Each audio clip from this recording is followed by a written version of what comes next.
ಇವರು ಮರದ ಕೆಳಗೇ post mortem ಮಾಡೋ ಜನ ಇವರು ಅಂತ ನಮ್ಮನ್ನ ಲೇವಾಡಿ ಮಾಡಿಬಿಡು. ತಾಯಿ ಒಬ್ಬ ಬಡ ಟೀಚರು, ನಮ್ಮಪ್ಪ ಒಬ್ಬ ಪ್ರೀಸ್ಟು, ದೇವರ ಸೇವೆ ಮಾಡ್ಕೊಂಡು ಓಡಾಡು. ಅವ್ರಿಗೆ ಇನ್ಕಮ್ ಅನ್ಪ್ಯಾರಲಲ್ಡ್ ಈಗ ಇನ್ ದ ವರ್ಲ್ಡ್. ಯಾರೂ ಅಷ್ಟೊಂದು ಆರ್ಥೋಪೆಡಿಕ್ಸ್ ಬುಕ್ ಬರೆದಿಲ್ಲ, ನೂರಾರು ಬುಕ್ಗಳೊಂದು ಬರೋದೇ ಇಲ್ಲ. ಗಿನೀಸ್ ವರ್ಲ್ಡ್ ರೆಕಾರ್ಡು 2 ಬುಕ್ ರೈಟಿಂಗಲ್ಲಿ ಯಾವನ ಹತ್ರನೂ ಇಲ್ಲ. ಡಾಕ್ಟರ್ಸ್ ಅಂದರೆ ತುಂಬ ಗ್ಲಾಮರಸ್ ಲೈಫು, ಡಾಕ್ಟರ್ ಅಂದರೆ ತುಂಬ ರಿಚ್ ಲೈಫು. ಫಸ್ಟ್ ಕೇಸ್ ನಾನು ನೋಡಿದ್ದು ನಾಟ್ ಆರ್ಥೋಪೆಡಿಕ್ಸ್, ಒಬ್ಬ ಮಹಿಳೆ ಬ್ಲೀಡಿಂಗ್ ಕೇಸು, ಇನ್ಕಂಪ್ಲೀಟ್ ಅಬಾರ್ಷನ್ ಆಗಿ ಅವಳು ಒಳ್ಳೆ ಟ್ಯಾಪ್ ಥರ ಬ್ಲೀಡ್ ಆಗ್ತಾಯಿದ್ದೆ. ತಗೊಳ ನಿನ್ನ ಬುಕ್ ಎತ್ತು ಮುಖದ ಮೇಲೆ ಬಿಸಾಕಿದ್ರು.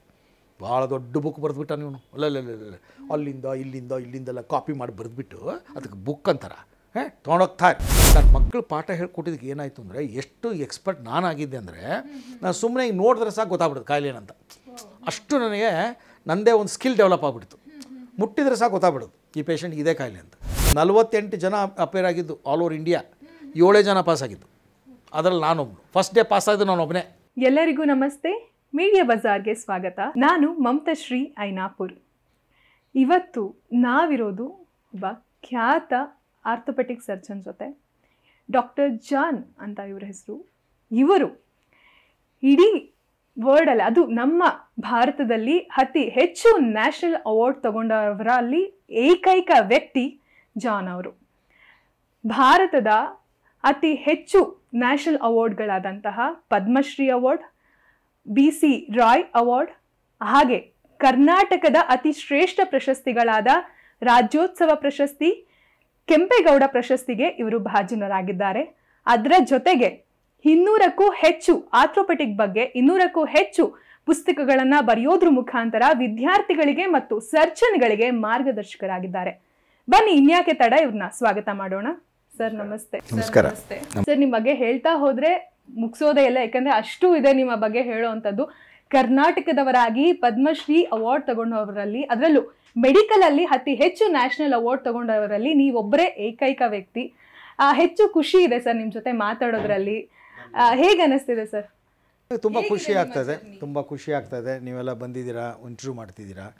ಸೊ ಸಂತೋಷ ಆಗುತ್ತೆ. ನಾವು ಮಾಡಿರ್ತಕ್ಕಂಥ ಅಲ್ಪ ಸೇವೆಯನ್ನು ಗುರುತಿಸಿ ಜನಗಳ ಮುಂದೆ ಅದನ್ನ ತೊಗೊಂಡು ಬರಬೇಕು ಅಂತ ಇಟ್ಕೊಂಡಿರೋ ಉದ್ದೇಶ ತುಂಬ ಒಂದು ಉತ್ತಮವಾದ ಉದ್ದೇಶ. ಅದರಿಂದ ಜನಗಳಿಗೆ ನನ್ನ ಒಂದು ಏನೇ ಜೀವನ ಸಾಧನೆ ಇದೆ ಅದರಿಂದ ಅವರು ಪ್ರೇರಿತರಾಗಿ ಅವರು ಇನ್ನೂ ತಮ್ಮ ಕ್ಷೇತ್ರದಲ್ಲಿ ಉನ್ನತ ಒಂದು ಇದಕ್ಕೆ ಏರೋದಾದರೆ ಅದಕ್ಕಿಂತ ಸಂತೋಷದ ವಿಷಯವನ್ನು ಇನ್ನೊಂದಿಲ್ಲ. ಸರ್, 38 ವರ್ಷಗಳ ಕಾಲ ನಿಮ್ಮ ಈ ಒಂದು ಜರ್ನಿ ನಡೀತಾ ಇದೆ. ಹೇಗಿತ್ತು ಸರ್ ನಿಮ್ಮ ಈ ಒಂದು 38 ವರ್ಷಗಳ ಜರ್ನಿ? ಆರ್ಥೋಪೆಟಿಕ್ಸ್ ಆಗಬೇಕು ಅಂತ ಯಾಕೆ ಅನ್ಕೊಂಡ್ರಿ? 38 ವರ್ಷ ಹೆಂಗೆ ಕಳೀತೋ ಗೊತ್ತಾಗಿಲ್ಲ ನನಗೆ. ಆ ಥರ ನನ್ನದು ಲೈಫ್ ಹೊಟ್ಟೋಯ್ತು. ನಾವು ಚಿಕ್ಕ ವಯಸ್ಸಿಂದನೇ ಡಾಕ್ಟ್ರ್ ಆಗಬೇಕು. ಆವಾಗೆಲ್ಲ ನಾವು ಚಿಕ್ಕವರಿದ್ದಾಗ ನಮ್ಮ ಹತ್ರ ಭಾಳ ಆಪ್ಷನ್ಸ್ ಇರಲಿಲ್ಲ. ಬರೀ ಇಂಜಿನಿಯರಿಂಗು, ಮೆಡಿಸಿನ್ 2 ಆಪ್ಷನ್ ಇದ್ದಿದ್ದು. ಸೊ ಯಾವ ವಿದ್ಯಾರ್ಥಿಗಳನ್ನೂ ಕೇಳಿದ್ರು, ನೀವು ಏನಾಗ್ತೀನಿ ನೀನು ಮುಂದಿನ ಜೀವನದಲ್ಲಿ ದೊಡ್ಡವನಾದ್ಮೇಲೆ ಅಂತ ಕೇಳಿದಾಗ ಟೀಚರ್ಸ್ಗಳು ಒಬ್ಬನು ಡಾಕ್ಟ್ರ್ ಅಂತಿದ್ದೋ, ಒಬ್ಬನು ಇಂಜಿನಿಯರ್ ಅಷ್ಟೇ. ಈಗಿನ ಥರ ಇಷ್ಟೊಂದು ವೈಡ್ ವೆರೈಟಿ ಆಫ್ ಪ್ರೊಫೆಷನ್ಸ್ ಅವಾಗ ಇರಲಿಲ್ಲ. ನಮ್ಮ ತಾಯಿ ಒಬ್ಬ ಸಾಮಾನ್ಯವಾದ ಒಬ್ಬ ನರ್ಸಿಂಗ್ ಟ್ಯೂಟರ್. ನಮ್ಮ ತಾಯಿ ಸಂಪತ್ ಕುಮಾರಿ ಅಂತ ಅವ್ರ ಹೆಸರು. ಅವರು ವೈದ್ಯಕೀಯ ಕ್ಷೇತ್ರದಲ್ಲಿದ್ದರು. ಅವರು ನರ್ಸಸ್ಗೆಲ್ಲ ಟೀಚ್ ಮಾಡ್ತಿದ್ರು. ಸೊ ಹಾಗಾಗಿ ನನಗೆ ಮೆಡಿಕಲ್ ಫೀಲ್ಡಲ್ಲಿ ಸ್ವಲ್ಪ ಕನೆಕ್ಟ್ ಡೆವಲಪ್ ಆಯಿತು. ಸೊ ಅವ್ರು ಇರೋದ್ರಿಂದ ನಾನು ಹಾಸ್ಪಿಟಲ್ಗಳು ಹೋಗ್ತಿದ್ದೆ, ನಮ್ಮ ತಾಯಿ ಜೊತೆ ಕ್ಲಾಸ್ಗಳು ಹೋಗಿ ಕೂತ್ಕೊಳ್ತಿದ್ದೆ, ನಮ್ಮ ತಾಯಿ ಕ್ಲಾಸಸ್ ಮಾಡೋದು ನೋಡ್ತಿದ್ದೆ, ಅವ್ರ ಜೊತೆ ರೌಂಡ್ಸ್ಗೆ ಹೋಗ್ತಿದ್ದೆ, ಹಾಸ್ಪಿಟಲ್ ರೌಂಡ್ಸು. ಅದಲ್ಲದೆ ನಾನು ಈ ಮಿಡಲ್ ಸ್ಕೂಲು ಮತ್ತು ಪ್ರೈಮರಿ ಸ್ಕೂಲು ಗುಲ್ಬರ್ಗದಲ್ಲಿ ಮಾಡಿದ್ದು. ಅಲ್ಲಿ ನನ್ನ ಫ್ರೆಂಡ್ಸ್ ಕೆಲವರು ಪೇರೆಂಟ್ಸ್ ದೊಡ್ಡ ನರ್ಸಿಂಗ್ ಹೋಮ್ ಇಟ್ಕೊಂಡಿದ್ರು. ಸೊ ಅಲ್ಲಿ ಹೋಗ್ತಿದ್ದೆ, ಅವ್ರ ಹಾಸ್ಪಿಟಲ್ ನೋಡ್ತಿದ್ದೆ. ಆವಾಗ ಒಂಥರ ನನಗೆ ಡಾಕ್ಟರ್ಸ್ ಅಂದರೆ ತುಂಬ ಗ್ಲಾಮರಸ್ ಲೈಫು, ಡಾಕ್ಟ್ರ್ ಅಂದರೆ ತುಂಬ ರಿಚ್ ಲೈಫು, ಭಾಳ ಸೊಸೈಟಿಯಲ್ಲಿ ರೆಸ್ಪೆಕ್ಟ್ ಇದೆ ಅಂತ ತಿಳ್ಕೊಂಡು ನನಗೆ ಆವಾಗ ವೈದ್ಯನಾಗಬೇಕು ಅಂತ ಪ್ರೇರಿತನಾಗಿದೆ. ನಮಗೆ ಟೀಚರ್ಸ್ ಕೇಳಿದಾಗ ನೀನು ಏನಾಗ್ತೀಯ ದೊಡ್ಡವನಾದ್ಮೇಲೆ ಅಂದರೆ ನಾನು ವೈದ್ಯನಾಗ್ತೀನಿ. 7ನೇ ಕ್ಲಾಸಲ್ಲೇ ಹೇಳಿದ್ದೆ ನಾನು. ಸೊ ಆ ಥರ ಮೊದಲಿಂದನೇ ಅದು ಒಂದು ವೈದ್ಯಕೀಯ ಪ್ರೊಫೆಷನ್ ಮೇಲೆ ಒಂದು ಒಲವು ಬಂತು. ಅಂದರೆ ವೈದ್ಯಕೀಯ ಪ್ರೊಫೆಷನ್ ಹೌದು, ಬಟ್ ಆಗ ಇದ್ದಿದ್ದು ಅಂದರೆ ಆ ಮೂಳೆ ಶಾಸ್ತ್ರದ ಬಗ್ಗೆ ಅಷ್ಟೋಗಿ ಟ್ರೆಂಡ್ ಕ್ರಿಯೇಟ್ ಆಗಿರಲಿಲ್ಲ, ಮತ್ತು ಅಷ್ಟು ಜನಗಳು ಕೂಡ ಅದನ್ನು ಅಟ್ರಾಕ್ಟ್ ಮಾಡ್ಕೋತಿರ್ಲಿಲ್ಲ. ಬಟ್ ನೀವೇನಕ್ಕೆ ಆ 38 ವರ್ಷಗಳ ಹಿಂದೆ ನಿಮ್ಮನ್ನು ಪ್ರೇರೇಪಣೆ ಮಾಡಿದ್ದೇನು? ಅದೇ ಮತ್ತು ನಮ್ಮ ತಾಯಿನೇ. ನನ್ನ ತಾಯಿ ಜೊತೆ ಒಂದು ದಿವಸ ನಾನು ಹಾಸ್ಪಿಟಲ್ ರೌಂಡ್ಸ್ಗೆ ಹೋಗಿದ್ದೆ. ಅವರು ವಾರ್ಡ್ ಟು ವಾರ್ಡ್ ಎಲ್ಲ ನೋಡಿಕೊಂಡು ನರ್ಸಸ್ಗೆಲ್ಲ ಹೇಗೆ ಕೆಲಸ ಮಾಡಬೇಕು ಅಂತ ಇನ್ಸ್ಟ್ರಕ್ಟ್ ಮಾಡ್ಕೊಂಡು ಓಡಾಡ್ತಿದ್ರು. ಹಾಗೆ ನಡ್ಕೊಂಡು ಬರ್ತಿರ್ಬೇಕಾದ್ರೆ ಆರ್ಥೋಪೆಡಿಕ್ಸ್ ಡಿಪಾರ್ಟ್ಮೆಂಟ್ಗೆ ಬಂದ್ವಿ. ಅಲ್ಲಿ ಒಬ್ಬ ಪ್ಲಾಸ್ಟರ್ ಹಾಕೋನು ಒಂದು ಮೂಳೆ ಮುರಿದೋಗಿದ್ದು ಒಂದು ಮಗುಗೆ ಪ್ಲಾಸ್ಟರ್ ಹಾಕ್ತಾಯಿದ್ದ. ಆ ಪ್ಲಾಸ್ಟರ್ ಹಾಕ್ತಾಯಿದ್ದಾಗ ಆ ಪ್ಲಾಸ್ಟರ್ ನೋಡಿದಾಗ ಅದು ನನಗೇನೋ ಒಂಥರ ಆಕರ್ಷಣೆ ಡೆವಲಪ್ ಆಗಿಬಿಡ್ತು. ಅದು ಪ್ಲಾಸ್ಟರ್ ಶೈನಿಂಗ್, ಲೈಟಲ್ಲಿ ಶೈನಿಂಗ್ ನೋಡಿ ಒಂಥರ ಅವನು ಆ ಪೇಷಂಟ್ ಅವನಿಗೆ ಹಾಕಿದ್ದು ಪ್ಲಾಸ್ಟರ್ ನೋಡಿದ ತಕ್ಷಣ ಅದು ಲವ್ ಅಟ್ ಫಸ್ಟ್ ಸೈಟ್ ಅಂತಾರಲ್ಲ, ಹಾಗೆ ನನಗೆ ಆ ಪ್ಲಾಸ್ಟರ್ ನೋಡಿದ ತಕ್ಷಣ ಐ ವಾಸ್ ಡ್ರಾನ್ ಟುವರ್ಡ್ಸ್ ಇದು plaster and I came to realise ಇದು ಆರ್ಥೋಪೆಡಿಕ್ ಅಂದರೆ ಮೂಳೆ ಮತ್ತು ಕೀಲು ಸಮಸ್ಯೆಗಳಿಗೆ ಹಾಕ್ತಕ್ಕಂಥ ಒಂದು ಇದು ಒಂದು ವಾಟ್ ಟು ಸೇ ಒಂದು ಟ್ರೀಟ್ಮೆಂಟ್ ಮೆಥಡ್ ಅಂತ. So I was impressed by that plaster. So I wanted to become a plaster technician first. ಅವನ ಥರನೇ ನಾನು ಪ್ಲಾಸ್ಟರ್ ಹಾಕ್ಬೋದು ಅಂತ ಅಂದ್ಕೊಂಡೆ. ಆಮೇಲೆ ನಾನು ಓದ್ತಾ MBBS ಮಾಡಿದ್ಮೇಲೆ ಆವಾಗ ಸೊ ಅವಾಗ ಸ್ವಲ್ಪ ಮೆಚುರಿಟಿ ಇರಲಿಲ್ಲ, ಚಿಕ್ಕ ಹುಡುಗ ತಾನೆ ನಾನು ಆವಾಗ ನಾನು ಅದು ನೋಡ್ಬಿಟ್ಟು ನಾನು ಇವ್ರ ಥರ ಟೆಕ್ನಿಷಿಯನ್ ಆಗಬೇಕು ಅಂತಂದು ಒಂದು ಕಡೆಗೆ ಆರ್ಥೋಪೆಡಿಕ್ಸ್ ಕಡೆ ಒಲವು ಬೆಳೀತು. ಅಪ್ಲೈ ಮಾಡಿದಾಗ ಆರ್ಥೋಪೆಡಿಕ್ಸ್ ಸಿಕ್ತು ನನಗೆ. So I just took it. So that was my calling, that plaster was my calling. ಅಂತ ಅಗೇನ್ ಇಟ್ ವಾಸ್ ನಮ್ಮ ತಾಯಿ ಜೊತೆ ಓಡಾಡ್ಬೇಕಾದ್ರೆ ಆಗಿದ್ದದ್ದು. ಈಗ ಇವಾಗ ಎಲ್ಲ ಫೀಲ್ಡಲ್ಲೂ ಕೂಡ ಒಂದು ಕಾಂಪಿಟೇಷನ್ ಅನ್ನೋದು ಇದ್ದೇ ಇರುತ್ತೆ. ನೀವು ನಿಮ್ಮ ಜರ್ನಿ ಪ್ರಾರಂಭ ಮಾಡಿದಾಗ ಹೇಗಿತ್ತು ನಿಮ್ಮ ಕಾಂಪಿಟೇಷನ್? ಕಾಂಪಿಟೇಷನ್ನು ಆವಾಗ ಆಮೇಲೆ ಕಾಂಪಿಟೇಷನ್ ಇವಾಗ ತುಂಬ ವ್ಯತ್ಯಾಸ ಇದೆ. ಆವಾಗ ಏನಿತ್ತು ಅಂತಂದರೆ ನಮ್ಮ competition to excel ourselves. ನಾವು ಏನು ಮಾಡ್ತಿದ್ದೀವಿ ಅಂತಂದ್ರೆ ಅವಾಗ ನಾವು ಉತ್ತಮವಾಗಿ ಮಾರ್ಕ್ಸ್ ಸ್ಕೋರ್ ಮಾಡಬೇಕು, ಉತ್ತಮವಾಗಿ ಸರ್ಜರಿ ಮಾಡಬೇಕು, ಉತ್ತಮವಾಗಿ ಟ್ರೀಟ್ಮೆಂಟ್ ಮಾಡಬೇಕು ಅಂತ ಹೇಳಿಬಿಟ್ಟು ನಾವು ಒಂದು ಆಸೆ ಇಟ್ಕೊಂಡು ಇನ್ನೊಬ್ಬರ ಜೊತೆ ಕಾಂಪೀಟ್ ಮಾಡೋದಕ್ಕಿಂತ ನಮ್ಮದು ಲೆವೆಲ್ ನಾವು ಏರ್ಸ್ಕೊಳ್ಳೋಕೆ ಟ್ರೈ ಮಾಡ್ತಿದ್ವಿ. ಯಾಕಂದರೆ ಅವಾಗ ಏನಾಗ್ತಿತ್ತು, ನಾವು ಕಮ್ಮಿ ಜನ, ಅವಾಗ ಎಷ್ಟು ಜನ ಇದ್ವಿ ನಾವು, ತುಂಬ ಕಮ್ಮಿ, ಡಾಕ್ಟರ್ಸು ಕಮ್ಮಿ, ಮೆಡಿಕಲ್ ಕಾಲೇಜಸ್ಸು ಕಮ್ಮಿ, ಅವಾಗ ಎಷ್ಟು ಒಂದು 5-6 ಮೆಡಿಕಲ್ ಕಾಲೇಜ್ ಅಷ್ಟೇ ಆವಾಗ. ಸೊ ನಮ್ಮ ಕಾಂಪಿಟೇಷನ್ ಹೇಗಿತ್ತು ಅಂತಂದರೆ ನಮಗೆ ಸಿಕ್ಕ ಸ್ವಲ್ಪ ಅವಕಾಶಗಳನ್ನು ಉಪಯೋಗಿಸ್ಕೊಂಡು ಕೆಲಸ ನಾವು ಒಳ್ಳೆ ರೀತಿಯಲ್ಲಿ ಮಾಡಬೇಕು ಅಂತ ಒಂದು ಆಸೆ ಇತ್ತು. ಸೊ ಆ ಥರ ಕಾಂಪಿಟೇಷನ್ ಇತ್ತು. ಈಗ ಹಂಗಲ್ಲ. ಈಗ ನಾವು ಏನು ಯೋಚನೆ ಮಾಡ್ತೀವಿ ಅಂದರೆ ಇನ್ನೊಬ್ರಿಗಿಂತ ನಾನು ಚೆನ್ನಾಗಿ ಮಾಡಬೇಕು, ನಮ್ಮದು ಏನು ಅವ್ರಿಗಿಂತ ನಾವು ಚೆನ್ನಾಗಿದ್ದು ಅಂತ ತೋರಿಸ್ಕೋಬೇಕು, ಮೀಡಿಯಾದಲ್ಲಿ ತೋರಿಸ್ಕೋಬೇಕು, ಟಿ ವಿಯಲ್ಲಿ ತೋರಿಸ್ಕೋಬೇಕು, ಪ್ರಿಂಟ್ ಮೀಡಿಯಾದಲ್ಲಿ ತೋರಿಸ್ಬೇಕು. ಆ ಥರ ಕಾಂಪಿಟೇಷನ್ ಇವಾಗ ನಮ್ಮಲ್ಲಿದ್ದಾಗ ಆ ಥರ ಇಲ್ಲ. Only competition to excel in our speciality. Okay, ನಮ್ಮ ಒಂದು ಸ್ಪೆಷಾಲಿಟಿ ಬಗ್ಗೆ ಸಕ್ಸೀಡ್ ಆಗಬೇಕು ಅನ್ನೋದು ಆಗಿನ ಕಾಲದ ಒಂದು. ಈಗ ತುಂಬ ಕಮರ್ಷಿಯಲಿ ತುಂಬ ಮೂವ್ ಆನ್ ಆಗ್ತಿದೆ ಅಂತ ನಿಮ್ಗೆ? Of course there is no ಏನೋ ಅದು ಎಲ್ಲರಿಗೂ ಗೊತ್ತಿರೋ ವಿಷಯನ ನಾನೇನು ಹೇಳಬೇಕಾಗಿಲ್ಲ. ಈಗ ಎಲ್ಲಿತ್ತು, ನಾವೆಲ್ಲ MBBS ಓದಿದಾಗ, ಆರ್ಥೋಪೆಡಿಕ್ಸ್ ಓದಿದಾಗ ನಾವೆಲ್ಲ ಸರ್ಕಾರಿ ನೌಕರಿ ಸೇರಿಕೊಂಡಿದ್ದು. ನಮಗೆ ಎಲ್ಲಿ ದೊಡ್ಡ ದೊಡ್ಡ ಹಾಸ್ಪಿಟ್ಲ್ ಇತ್ತು. ನೀವು ನಂಬಲ್ಲ, ನನ್ನ ಫಸ್ಟ್ ಪೋಸ್ಟಿಂಗು ನಾನು MBBS ಮುಗಿದ ತಕ್ಷಣ ನಮಗೆ ನಮ್ಮ ತಾಯಿ ನರ್ಸಿಂಗ್ ಹೋಮ್ ಮಾಡಿಕೊಡೋಕ್ಕೆ, ನಮ್ಮ ಅಪ್ಪ ನರ್ಸಿಂಗ್ ಹೋಮ್ ಮಾಡಿಕೊಡೋಕ್ಕೆ ಅವ್ರ ಹತ್ರ ಹಣ ಇಲ್ಲ. ನಮ್ಮ ತಾಯಿ ಒಬ್ಬ ಬಡ ಟೀಚರು, ನಮ್ಮಪ್ಪ ಒಬ್ಬ ಪ್ರೀಸ್ಟು, ದೇವರ ಸೇವೆ ಮಾಡ್ಕೊಂಡು ಓಡಾಡು, ಅವ್ರಿಗೆ ಇನ್ಕಮೇ ಇಲ್ಲ. ಸೊ ನಾವೆಲ್ಲ ಏನು ಮಾಡಿದ್ವಿ, ಅವಾಗ ನಮ್ಗೆ ಏನು ಆಪ್ಷನ್ಸ್ ಇತ್ತು, ನಾವು 100 ಜನ MBBS ಕ್ಲಾಸ್ಮೇಟ್ಸಲ್ಲಿ ಒಬ್ಬನೇ ಮಾತ್ರ ಫಾರಿನ್ಗೆ ಹೋಗಿದ್ದು, ಇನ್ನೆಲ್ಲ 99 ಇಲ್ಲೇ ಇದ್ದಿದ್ದು ನಾವು. ಆವಾಗ ನಮ್ಗೆ ಆ ಫಾರಿನ್ ಕ್ರೇಜ್ ಇರಲಿಲ್ಲ. ನಾವೇನು ಮಾಡಿದ್ವಿ ಅಂದರೆ ಆವಾಗ KPSC ಇಂಟರ್ವ್ಯೂ ಅಟೆಂಡ್ ಆದ್ವಿ. KPSC ಇಂಟರ್ವ್ಯೂಲಿ ನಾನು ಫಸ್ಟ್ ರ್ಯಾಂಕ್ ಬಂದೆ ಸ್ಟೇಟ್ಗೆ. ಸೊ ನನಗೆ ಗೌರ್ಮೆಂಟ್ ಜಾಬ್ ಸಿಕ್ತು. ಗೌರ್ಮೆಂಟ್ ಜಾಬ್ ಸಿಕ್ಕ ತಕ್ಷಣ ಅವಾಗ ಹಳ್ಳಿ ಪೋಸ್ಟಿಂಗ್ ಹಾಕಿದ್ರು. ಇವಾಗ ಎಷ್ಟಕ್ಕೆ ಒದ್ದಾಡ್ತಾರೆ ಗೌರ್ಮೆಂಟ್, ಹಳ್ಳಿನ ಕಳಿಸ್ಬೇಕು, ಡಾಕ್ಟರ್ನ ಹಳ್ಳಿ ಕಳಿಸ್ಬೇಕು ಅಂತ. ಅವಾಗ ನಮಗೇನಿಲ್ಲ, ಎಲ್ಲ ಹಾಕಿದ್ರು ನಾವು ಅಲ್ಲಿ ಹೋದ್ವಿ. ನಮಗೊಂದು ಕಕ್ಕೇರಿ ಅಂತ ಒಂದು ಊರಿಗೆ ಹಾಕಿದ್ರು. ಅದು ಖಾನಾಪುರ ತಾಲೂಕು, ಬೆಳಗಾಂ ಡಿಸ್ಟ್ರಿಕ್ಟು. ಅಲ್ಲಿ ಹಾಕಿದ್ರು ನನಗೆ. That was A primary health unit, not even primary health centre, ಅಂದರೆ ಒಂದೇ ಡಾಕ್ಟ್ರಲ್ಲಿ. ಆಯಿತಾ? ಸೊ ಫಸ್ಟ್ ಪೋಸ್ಟಿಂಗ್ ನಾನು ಒಬ್ಬ ಮೂಳೆ ತಜ್ಞ, ಆರ್ಥೋಪೆಡಿಕ್ಸ್ ಪೋಸ್ಟ್ ಗ್ರ್ಯಾಜುಯೇಷನ್ ಮುಗಿದಿತ್ತು ಅದು ಬೆಳಗಾಮಲ್ಲಿ. ಸೊ ಅಲ್ಲಿ ಹೋದಾಗ ನಾನು ಫಸ್ಟ್ ಪೋಸ್ಟಿಂಗ್ ಹಳ್ಳಿಗೆ ಹೋದಾಗ ಅಲ್ಲಿ ಆರ್ಥೋಪೆಡಿಕ್ ಕೆಲಸ ಏನೂ ಇಲ್ಲ ಅಲ್ಲಿ. ಯಾಕಂದರೆ ಹಳ್ಳಿಯಲ್ಲಿ ಒಂದು ಎಕ್ಸ್ರೇ ಇಲ್ಲ, ಒಂದು ಪ್ಲಾಸ್ಟರ್ ಟೆಕ್ನಿಷಿಯನ್ ಇಲ್ಲ, ಅಲ್ಲಿ ಏನು ನಾವು ಮಾಡೋಂಗಿಲ್ಲ. ನಾವು ಗೌರ್ಮೆಂಟ್ ಜಾಬ್ ಸಿಕ್ತು ಹೋದ್ವಿ. ಅಲ್ಲಿ ಹೋದಾಗ ಏನಾಯಿತು, ಫಸ್ಟ್ ಕೇಸ್ ನಾನು ನೋಡಿದ್ದು ನಾಟ್ ಆರ್ಥೋಪೆಡಿಕ್ಸ್, ಒಬ್ಬ ಮಹಿಳೆ ಬ್ಲೀಡಿಂಗ್ ಕೇಸು, ಇನ್ಕಂಪ್ಲೀಟ್ ಅಬಾರ್ಷನ್ ಆಗಿ ಅವಳು ಒಳ್ಳೆ ಟ್ಯಾಪ್ ಥರ ಬ್ಲೀಡ್ ಆಗ್ತಾಯಿದ್ಲು. ಆಯಿತಾ? ಅವಳನ್ನ ಲೇಬರ್ ರೂಮಲ್ಲಿ ಅಡ್ಮಿಟ್ ಮಾಡಿ ಸಿಸ್ಟ್ರು ಓಡಿ ಬಂದರು. ಒಬ್ಬ ANM ಇದ್ಲು. ಸರ್ ಒಂದು ಪೇಷಂಟ್ ಬಂದಿದ್ದಾರೆ, ತುಂಬ ಸೀರಿಯಸ್ ಸರ್ ಬನ್ನಿ ಅಂತ. ನಾನು ಏನು ಪೇಷಂಟ್ ಇರೋದು ಹೋದೆ, ನೋಡ್ತೀನಿ, ಲೇಬರ್ ರೂಮ್ ಕರ್ಕೊಂಡು ಹೋದ್ಲು. ಅಲ್ಲಿ ನೋಡ್ತೀನಿ ದಟ್ಸ್ ಎ ಲೇಡಿ ಪೇಷಂಟ್, ದಡ ಅಂತ ರಕ್ತ ಹೋಗ್ತಾ ಇದೆ. ನಾನಂದೆ, ಅಮ್ಮ ಲೇಡಿ ಡಾಕ್ಟ್ರನ್ನ ಕರೀರಮ್ಮ ಯಾರನ್ನಾದರೂ, ಇದು ನಾನು ಮೂಳೆ ತಗ್ನ, ನನಗೆ ಅದ್ರ ಬಗ್ಗೆ ಏನು ಗೊತ್ತಿಲ್ಲ ಅಂದೆ. ಅವ್ರು ಇಲ್ಲ ಸರ್, ಇಲ್ಲಿ ಯಾರು, ನೀವು ಒಬ್ಬರೇ ಡಾಕ್ಟರ್ ಇರೋದಿಲ್ಲ, ಈಗ you are the only doctor. ನೀವು ಅದನ್ನು ನೋಡಿ, ಪಲ್ಸ್ ಗಿಲ್ಸ್ ಎಲ್ಲ ಫೀಬಲ್ ಆಗಿಬಿಟ್ಟಿದೆ, BP ಡ್ರಾಪ್ ಆಗಿದೆ, any time she may die ಅಂದ ತಕ್ಷಣ ನಾನಂದೆ, ನನ್ನ ಕಡೆಯಿಂದ ಆಗಲ್ಲಮ್ಮ ಅದು, ಐ ಆಮ್ ನಾಟ್ ಟ್ರೈನ್ಡ್. ನಾನು ಟ್ರೈನ್ಡ್ ಅಲ್ಲ, I am not a gynaecologist, I am not an obstetrician, I am an orthopaedic surgeon. ಕಡೆಗೆ ಏನಾಯಿತು, ಇಲ್ಲ ಸರ್ ಯಾರೂ ಇಲ್ಲ ಸರ್ ನೀವೇ ಮಾಡಬೇಕು. ಕಡೆಗೆ ಹೋಗ್ಲಿ ಒಂದು ಸೀನಿಯರ್ ಸಿಸ್ಟರ್ಗಳು ಯಾರನ್ನು ಕರಿಯಮ್ಮ ಅಂದೆ. ನಾನೇ ಸರ್ ಒಬ್ಬ ಸಿಸ್ಟ್ರು ಇಲ್ಲದು. ಇವಾಗ ಏನು ಮಾಡಬೇಕು ಈಗ? I have to act, others the patient is gone die. ಏನು ಮಾಡಬೇಕು ನಾನು? ತಕ್ಷಣ ಹೇಳಿದೆ, ಆಯಿತು ಲೇಡಿನ ಪೊಸಿಷನ್ಗೆ ಹಾಕು, ಆಮೇಲೆ ಕ್ಯೂರೇಟ್ ಮಾಡಲಿಕ್ಕೆ ನನಗೊಂದು ಕ್ಯೂರೇಟ್ ಕೊಡು ಅಂದೆ. ಒಂದು ಕ್ಯೂರೇಟ್ ತಂದು ಕೊಟ್ಟಲು. ಅದು ಜಂಕ್ ಹಿಡಿದ್ಬಿಟ್ಟಿತ್ತು, ತುಕ್ಕು ಹಿಡಿದ್ಬಿಟ್ಟಿತ್ತು. ಅದು ಹಳೇದಲ್ಲಿ ಸಣ್ಣ ಯೂನಿಟ್, ಅದು ಪ್ರೈಮರಿ ಹೆಲ್ತ್ ಯೂನಿಟ್. ತುಕ್ಕು ಹಿಡಿದ್ಬಿಟ್ಟು ಒಂದು ಕಡೆ ಮುರಿದೋಗ್ಬಿಟ್ಟಿತ್ತು. ಏನಮ್ಮ ಇದು ಒಂದೇ ಸರ್ ಇನ್ಸ್ಟ್ರೂಮೆಂಟ್ ಇರೋದೊಂದು. ಈಗ ಏನು ಮಾಡಬೇಕು? ಈಗ ನಾವು ಮಾಡಲಿಲ್ಲ ಅಂದರೆ ಪೇಷಂಟ್ ಸತ್ತೋಗ್ತಾಳೆ. ಅವಳ ತಾಯಿ ಗಂಡ ಮಕ್ಕಳೆಲ್ಲ ಹೊರಗಡೆ ನಿಂತ್ಕೊಂಡಿದ್ದಾರೆ. ಸರಿ ಅಂದ್ಬಿಟ್ಟು ಪೊಸಿಷನ್ ಹಾಕಿ ನಾನು ಗೈನಿಕ್ ಕೇಸ್, ಮೇಡಮ್ ಮಾಡ್ತಕ್ಕಂಥ ಕೇಸ್, ಅದು ನಾನು ಮಾಡೋ ಕೇಸಲ್ಲ. ಕ್ಯೂರೇಟ್ ಮಾಡೋಕ್ಕೆ ಶುರು ಮಾಡಿದೆ. ಕ್ಯೂರೇಟ್ ಶುರು ಮಾಡ್ತಾ ಪ್ರಾಡಕ್ಟ್ಸ್ ತೆಗೆದಂಗೆ ಬ್ಲೀಡಿಂಗ್ ಸ್ಟಾಪ್ ಆಗ್ತಾ ಬಂತು. ಅವಳನ್ನ ಬದುಕಿಸ್ಕೊಂಡ್ವಿ. ತಕ್ಷಣ ಅವಳನ್ನ ಬದುಕಿಸ್ಬಿಟ್ಟು ಹುಬ್ಳಿಗೆ ಅವಳನ್ನ ರೆಫರ್ ಮಾಡಿದಾಯಿತು. This was my first experience as an orthopaedic surgeon. Orthopaedic ಸರ್ಜನಾಗಿ ನಾನು ಆರ್ಥೋಪೆಡಿಕ್ಸ್ ಕೆಲಸ ಮಾಡಲಿಲ್ಲ. I did a gynaecological work. So that was, ಮತ್ತು ಅದು ಹಳ್ಳಿಯಲ್ಲಿ. ಆವಾಗ ನಾವು ಹಂಗೆ ಹೋಗ್ತಿದ್ವಿ. ನಾವು ತುಂಬ ಅವಾಗ ಫಸ್ಟ್ ಮಾಡ್ತಿದ್ದಿಲ್ಲ. ನಾನು ಹಳ್ಳಿಗೆ ಹೋಗಿ, ಈಗ ನೋಡಿ ಎಷ್ಟು ಗೌರ್ಮೆಂಟ್ ಬಾಂಡ್ ಬರೆಸುತ್ತೆ, ಫೈನ್ ಹಾಕತ್ತೆ 20 ಲಕ್ಷ, ಹೋಗಲಿಲ್ಲ ಅಂದರೆ ಅಷ್ಟು ನಾವು ಒತ್ತಾಯ ಮಾಡಬೇಕು. ಈಗಿನ ಕಾಲ ವೈದ್ಯರಿಗೆ ಹೋಗುವಂತ. ನಾವು ನಮ್ಮ ಪಾಡಿಗೆ ನಾವು ಹೋದ್ವಿ. ಅಲ್ಲಿ ಏನಿತ್ತು ಅದು ಕೆಲಸ ಮಾಡಿದ್ವಿ. ಅದಾದಮೇಲೆ ನಾನು ಅಲ್ಲಿಂದ ಅರಸೀಕೆರೆ ಜನರಲ್ ಹಾಸ್ಪಿಟಲ್ ಟ್ರಾನ್ಸ್ಫರ್ ಸಿಕ್ತು, ಅಲ್ಲಿ ಹೋದೆ. ಅಲ್ಲಿ ಹೋದರೆ ನೀವು ನಂಬಲ್ಲ, ನನಗೆ ಅಲ್ಲಿ ಫ್ಯಾಮಿಲಿ ಪ್ಲ್ಯಾನಿಂಗ್ ಆಫೀಸರ್ ಅಂತ ಜಾಬ್ ಕೊಟ್ಟರು. ಆರ್ಥೋಪೆಡಿಕ್ ಸರ್ಜನ್ ಅಂತ ಕೊಡಲಿಲ್ಲ.